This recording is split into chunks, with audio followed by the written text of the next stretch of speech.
Welcome to University, a podcast for young people navigating life's big transitions. I am Anne-Marie Cheresso, your host. On University, you'll hear stories from college students. You'll get tips from experts. And occasionally, you'll hear from a parent's perspective on how to manage this time of change in your life consciously. Find yourself, find your purpose, find your people, and pursue you fearlessly.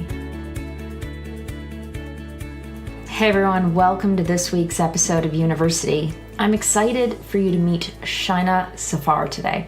I spoke to her this past fall, and we talked about her journey to college and the amazing opportunities she's created for herself. Shaina is a first-generation low-income Muslim and Pakistani student, and she shares what it was like to be a minority and a first-generation student applying to college, and how despite all that, she found her way into an Ivy League school. Shaina is truly a driven, empowered young leader who has this inspiring, I can do anything I put my mind to attitude. Her choice to be a conscious and empowered creator of her life and not a victim of her circumstances is so inspiring to me. So you're going to hear in her voice that she's extremely passionate about making impact in the world, and you'll hear her enthusiasm for being the change she wishes to see in the world. It's contagious when you listen in. I love it. And she makes no excuses. She simply digs in and creates opportunity, and this is what I encourage you to listen in for today. Pay attention to her mindset and her can-do attitude. It's a great reminder for any of us to remember that we have the ability to do anything we put our minds to. It's truly up to you. And as you listen in, I encourage you to think about the impact you want to have in your life, in the life of others, in the world, whatever it is. And pay close attention to the barriers that you create in your mind based on your life circumstances. So it doesn't matter how old you are or where you come from, it's absolutely up to you to create the life you want to, just like Shaina. I just want you to start a little bit, tell us about yourself. Sure. So my name is Shaina. I'm 18 years old and a current sophomore at the University of Pennsylvania. I'm heavily interested in international relations, social impact, and really using the private sector to help the public sector. In terms of my background, I was born in Brooklyn, grew up in Long Island and Canada, and have one brother. He's 2 years old, so he's very young compared to me. But absolutely love being in New York and being close to home, but a good distance away too. And that's a little bit about me. And okay, so the first thing I caught is you're 18 and a sophomore. How does that math add up? I'm just really young. I'm just really smart. They moved me up. No. So in terms of the cutoff, I was able to essentially just join around fourth, fifth grade. I just met the cutoff for being enrolled in my grade. So essentially I kind of skipped a grade, but I just barely met the cutoff, and I'm just younger than a lot of people in my grade. That's why. So I'm turning 19 in December. So you have a birthday around the corner. Exactly. Mm-hmm. So tell us about your path to Penn, because that's a pretty impressive school to get into. And on your website, you described yourself as a Muslim, American, Pakistani, first-generation, low-income, so an FGLI student. Yeah. Mm-hmm. Tell us about that. Tell us about what it's like to, be at Penn and how you got there, and what it's like to be a Muslim, American, Pakistani, first-generation, low-income college student there. Yeah, for sure. I think the core of being at Penn is I'm very, very grateful, and I never truly thought that I would be at a place like an Ivy League institution like Penn. And as a first-generation low-income college student, it's definitely a process. College is something that no one has the answers on how to get in. There is no formula. There is no defined pathway. It really is a gamble. I think it's just game theory. I truly think it's just game theory, and I think there's no one straight correct answer to it. So for me, applying to Penn and applying to college was definitely daunting, and I felt like I did not know what I was doing at all. Whereas my other friends had siblings that were in college, or went to schools with great college counselors and a defined program. Yes. I had to do everything on my own. I was definitely someone that was constantly researching on websites about scholarships, about different university programs, about what the most economical way for me to go to college was, but at the same time, have an experience where I was really being enriched in learning and diverse perspectives. And Penn really embodies all of the values that I wanted to see. And being Pakistani and being Muslim and being a woman, there's so many factors that go into your identity that then represent your lived experiences.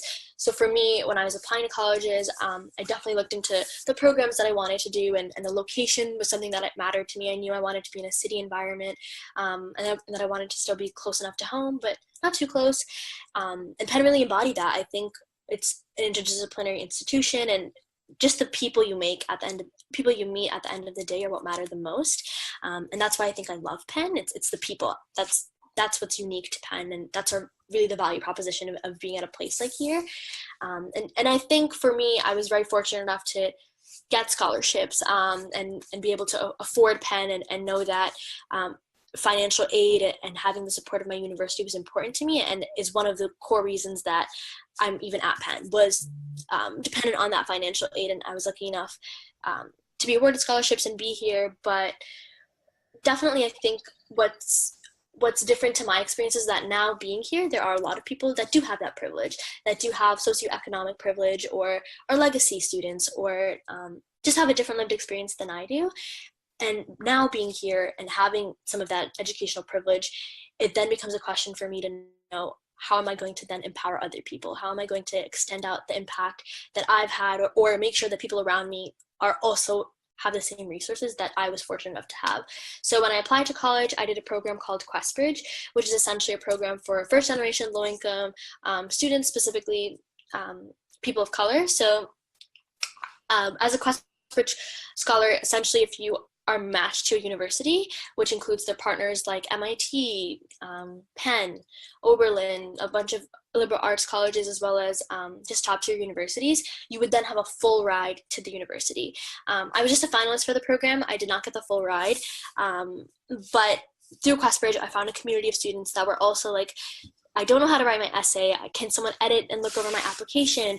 I'm thinking about going to XYZ college. Does anyone attend this university and would be able to help me? So through that, I became a QuestBridge mentor. I've read through dozens of people's applications, helped them with interviews for Penn, told them what to do, like in terms of coming to campus, or like what the best way to really navigate the college process is, because it really does become crucial to really evaluate the space that you're in, and recognize the opportunities you've been given to really give back. So that was kind of my journey all throughout, going from high school then to college, was just being mindful of the resources I had, and really figuring out like what the best avenue was for me, spending the next 4 years at a university and getting the most out of that experience.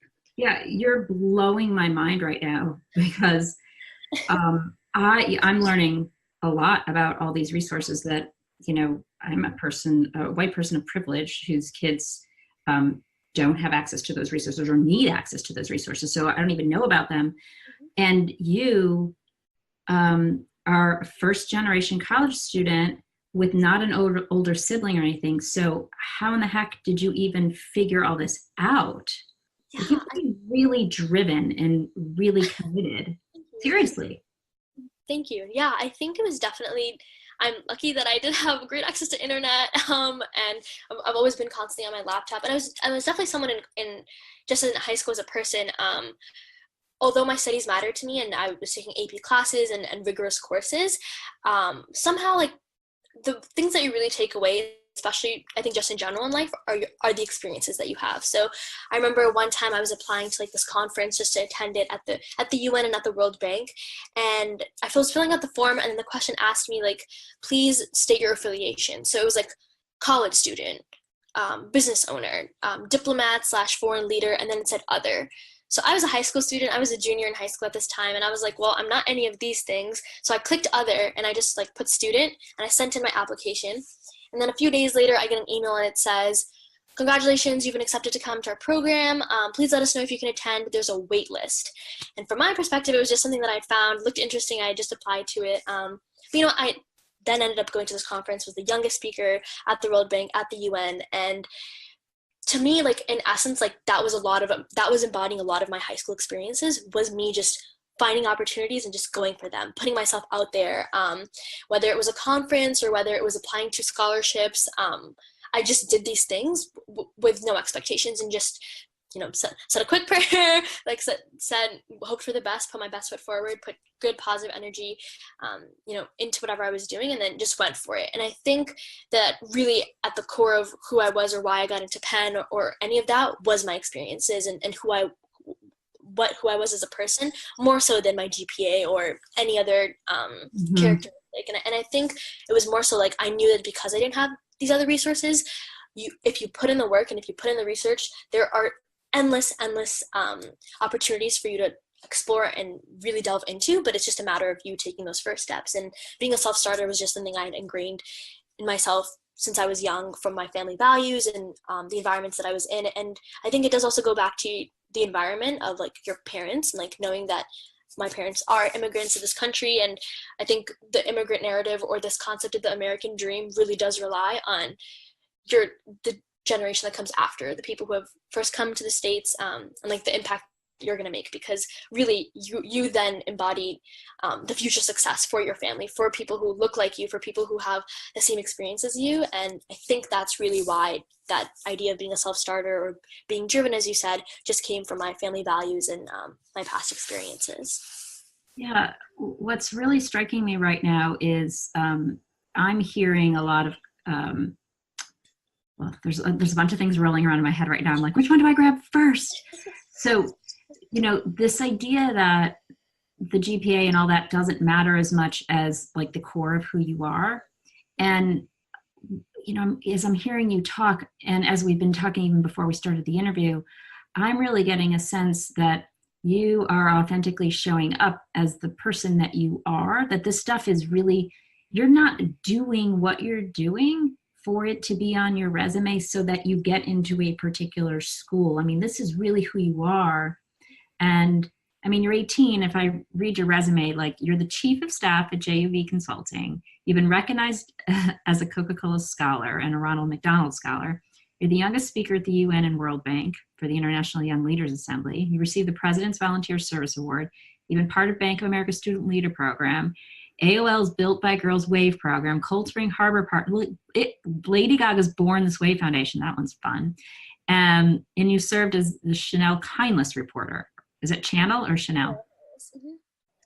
And like, I'm like, holy cow, I feel like such a loser. And it starts out like you're 18. So you have accomplished so much from a very young age. It's quote unquote impressive, right? But it really, as I'm talking, feels like it is just organically who you are and what you want to do. So like, what motivates you? What inspires you? That's such a deep and good question. I think in a very philosophical or existential way, people don't know their purpose in life, right? And I think I've taken a lot of time to critically just think about the space that I'm in. Like, time and space is very relevant. Like, look at the current political moment that we're in. It's a very polarizing political moment. And I think when you see people in positions of power or people in positions of privilege, it then becomes an ode for you to internally self-reflect. So I think that, for example, like, let's take the election of Trump, the 2016 election when Trump was elected. I told myself that there's no way that Hillary Clinton is not going to become the next president of the United States. Hillary will rig the election to like win. I fully believed that people were just, it was useless for us to stress about this, because how can we as the American public, the world's premier superpower and greatest democracy, put someone like that in power? It was unfathomable. Yeah, I completely agree. And I remember I had fallen asleep before like the votes had done. I was literally doing my homework and I woke up. It was like 3 a.m. I woke up and I saw the election results, and the red bar was at higher point than the blue bar, and I was absolutely shocked and in awe. Like, truly, the chills. I was dumbfounded. Like, what? Like, it was like, I went to bed going, well, tomorrow I'm just going to wake up and Hillary's going to be president. We're going to go on with our day. Mm-hmm. So I get what you're saying. Yeah. 100%. And I was just absolutely shocked. And I think it was more of a moment that, like, if someone with Hillary Clinton's resume as a woman, right, runs for office, has extensive experience, and then you look at the polar complete opposite of that, then be placed in a position of power, I think it's a wake-up call. And I think now, if you look at the United States political landscape with things like the Me Too movement, March for Our Lives, Black Lives Matter, just social justice activism in general, we can definitely see this trend that when people notice things that are just inherently incorrect, people want to galvanize and take action. And I think for me, on a very micro scale, that began when I knew that, like, my mom has incredibly, like, given up everything that she wanted, like when she was in high school, right, or when she was about to enter college, scholarships or the opportunity to come to the States, because she had a family. She had me, and she wanted to completely focus on me, and my dad worked, but my mom is the one that would, like, go through homeworks with me or help me with everyday small things, like, oh, like, here's an outfit you should wear, like the things that moms do, right? And really, I think the world's hardest job is being a mother.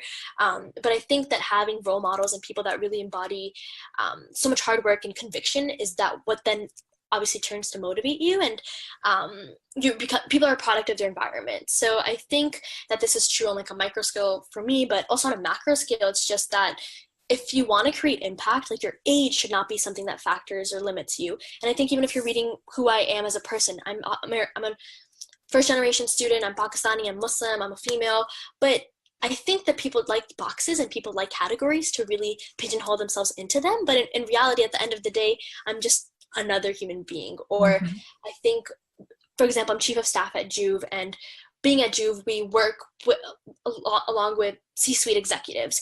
And every time we're having conversations with them, or let's say we're supposed to be somewhere for, like, 1 hour, we'll end up being there for 3 hours because people just have so many questions, and they're so energized by the work that we're doing.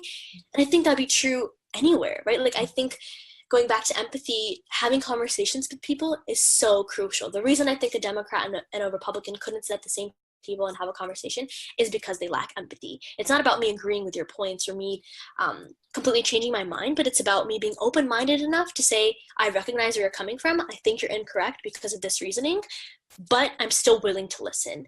And I think that's really what drives the way that I think, or just how I view things, is this concept of, like, empathy and being just human, being a global citizen, that my impact on within a very, very condensed space can still lead to impacting someone in a small way somewhere else. Or it's truly a small world. Your impact really does have a chain reaction effect from my perspective. So I think that's really what tied into like, my past experiences and just, like, what I've done thus far, was that mentality and that mindset.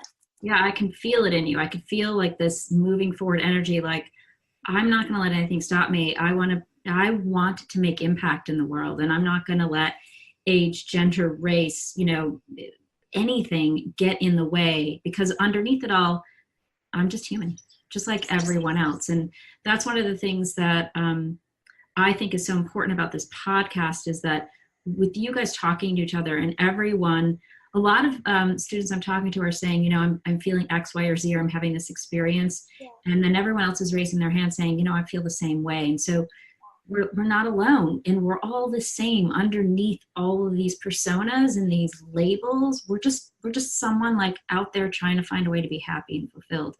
And when you were talking about the divisiveness in politics, and the right and the left, and us not hearing each other, I really like, and this empathy piece, because one of the things we're going to talk about on this podcast, I'm doing some teaching in between my interviews. I teach, so I'm going to be teaching the skills that conscious leaders that I work with use in their toolkit to run their companies. And these are people that I really respect and admire.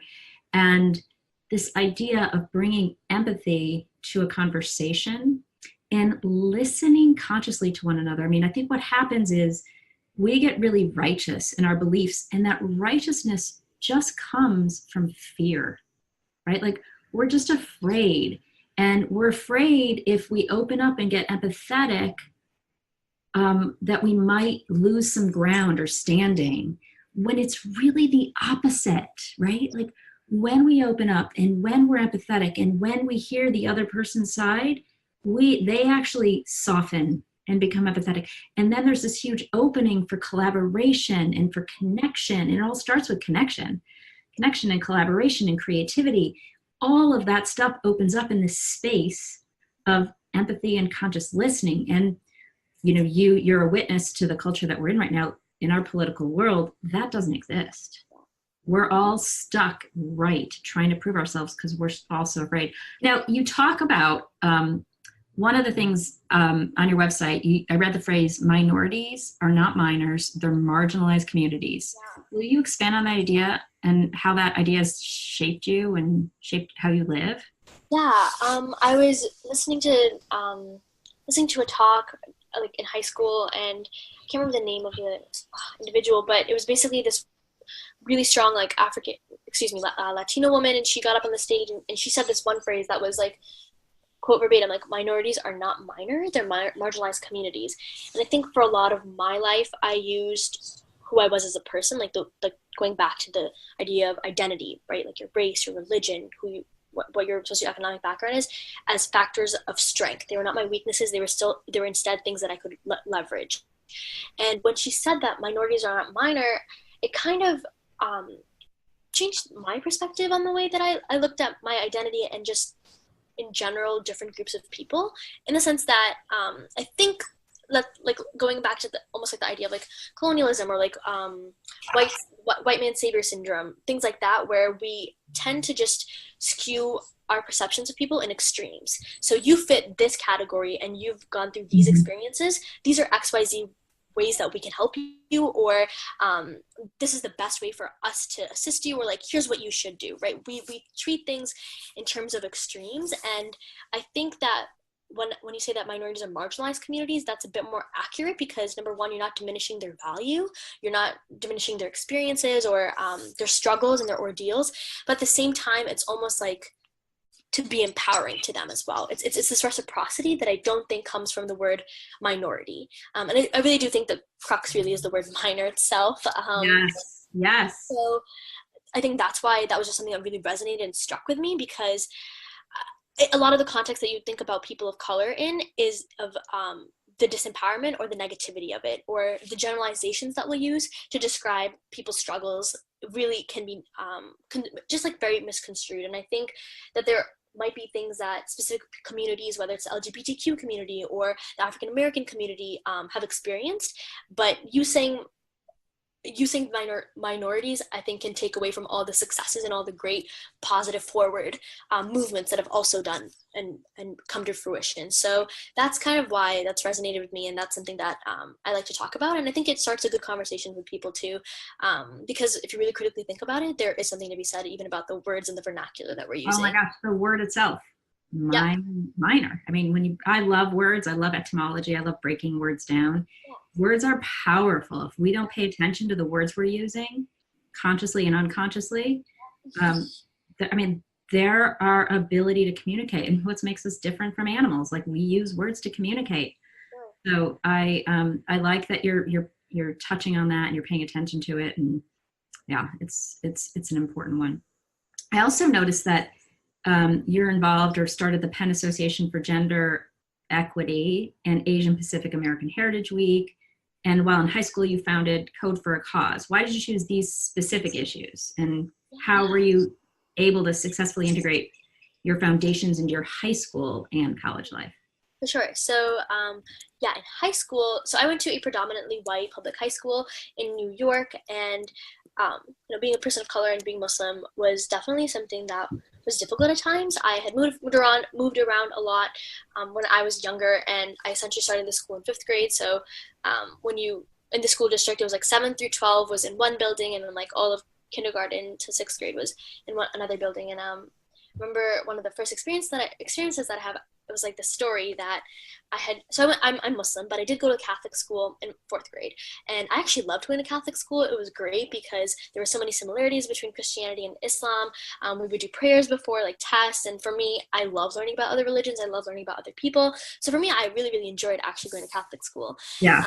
And when I came to high school in 5th grade, this one boy asks me, Shaina, who's your role model? And I was just in this mindset of like, just going to Catholic school. Like I was really like exploring religion, exploring my religion, very cognizant of who I was as a Muslim. And Prophet Muhammad, peace be upon him, is very significant in Islam. But you can say Prophet Muhammad, or you can say his longer name. So the longer name for Prophet Muhammad is like Prophet Muhammad sallallahu alaihi wasallam. It's a mouthful. It's a lot. And this boy turns around to me and he says, guys, Shaina's role model is Osama bin Laden. And it was, oh my goodness. I was like in 5th grade, and it was like looking back at it now, it is a little like, it's a bit funny, but it's also like, oh my goodness, what was I thinking? I was also like, you're in 5th grade. None of these kids will know what you're talking about. You probably just got like confused and nervous. But I think that was one of those moments where I just realized that, people might not be aware of their surroundings, and at the same time, you need to know your audience. So from that one experience, I just became very cognizant of the space that I was in. And I realized there just weren't enough opportunities for people to pursue their interests. So the school that I was in, like, we were very much so focused on like football culture and sports culture, whereas a lot of my friends were incredibly talented and were really good artists, but our department definitely did not have as much funding as our sports department did. Or our research program was not as competitive as other research programs in surrounding schools, because the school had 5 districts. And just those comparisons were really like disappointing to me. And I realized that if I wanted to do something, there wasn't really an administrative way for me to change things, unless I initiated it. So like one small example was that like a lot of volunteerism and community service was not present at my school. So I started the Red Cross Club. And from when I did this, I had like one other mentor who really guided me and helped me through it. But at its foundation, like I had to do everything, and like have a board, have people around me to support me. But that was, again, not something that I had administration or other people helping me with. So from that one experience, I just realized that to have agency and access, you can create it yourself. You don't need an institution or someone else to really facilitate that. Yeah, but how did you know that? Like, how did you, like, there's, right? So you're like, yeah, I'm over here like, wow. It's like, of course that's true. But for some reason, you really always had this sense of self-empowerment. Like, I can do anything, nothing's going to stop me, and I'm not going to let anything put me down. Yeah. Like, where does that come from? It's mind-blowing to me over here. I'm sitting here listening to you going, most kids at that time in their life would just be a victim of their circumstances, or many people are, many people aren't. But for sure, you choose not to be that way. Yeah, and I think it really does go back to perspective, though. I'm firmly someone that believes that whatever circumstances you're in, like everything happens for a reason. And I guess in some ways it does come from my spiritual values, but really in essence and like just in practice, I do think that if everything does happen for a reason, and if you're in the circumstances that you're in, there has to be a way for you to change them, though, right? And I knew for me, like, within my high school environment, I just didn't feel challenged. I just didn't feel like I was doing enough, which is why, like, I felt like I had to start things. Or I also had role models and people around me that I knew were doing incredible work across the country, or like people that I could really look up to. I mean, like, even with like Juve, I knew who Ziad was in high school. And when I came on to Juve, I had only met Ziad 3 times, and this was in college. So in high school, I knew who he was. I knew he was a great proponent and advocate for the Muslim American community. For me, that was so empowering. Like, knowing someone else that was making tangible change, had gone to the White House, had spoken with industry leaders, and was creating his own path, was so empowering for me. So to me, it was like, if people like Ziad exist, why can't I also be someone who maybe is not doing it in the same regard or the same level, but within my own community, trailblazing and really facilitating that? It's possible. If he can do it, why can't I do it? Yeah. It really does go back to, like, you can't let things that people will define you by define the path that you want to take. It's just like that. So I think it really does come down to perspective. And I think a lot of young people realize that, like, you have all the resources you need to do what you want. Truthfully, what makes Generation Z different than other generations is that we are digital natives, and every generation, I think, really does challenge the status quo, but we have all the tools and resources to facilitate that change, to really actualize our potential. And that's what the difference is. So for me, like, there was no excuse. And I guess it's a matter of perspective. Like, maybe some people just want to get a job and, feel secure in that. But for me, it's like, okay, if I was at work, what policies can I enact for our company to, sure, maybe increase our profits and returns, but also empower smaller local communities and make sure that we're supporting local businesses or employing corporate social responsibility programs or social impact programs, which is like why I mentioned, being passionate about using the private sector to ultimately help the public sector later on. If you're going to look at just the politics of economics within capitalism, why is it that the 1% hold 99% of good question. Power? So I think it's really just, again, goes back to just changing your mindset and understanding that if other people are doing it, that sure as hell means that you can definitely also be doing this, because there's truthfully nothing holding you back, as cheesy and as generic as that might sound. I really liked that last thought. There's nothing holding you back. The only thing that really holds any of us back is our mindset. It's our beliefs. And Shaina, she's of the mindset that she can do anything. If he can do it, I can do it. Think about it. What's holding you back? And more importantly, are you even aware of the unconscious beliefs you may have that do hold you back? So in the end, this is the big idea, actually. Can you develop enough awareness to know what beliefs hold you back from creating your life exactly as you want it? We'll talk more about that next week. And in the meantime, remember, make no excuses, just make impact. Thanks for listening to University. If you liked what you heard, I'd be absolutely thrilled for you to share with a friend, and equally grateful for you to pop over and rate and review on iTunes. It really helps. You can find more information and stay in touch over at university.u on Instagram or at University on Facebook. I'll look forward to seeing you there. If you'd like support navigating the stress and chaos, and you're ready to create a more fulfilling college experience, I offer live weekly group coaching calls every Thursday, 4 to 5 Central Time. It's a place to gather together, to be seen and heard, to reduce your stress and learn how to be in control of your life and create a life you love. Give the first week a try for free. Check it out. For more information, email me at annemarie.university@gmail.com or click the link in the show notes below.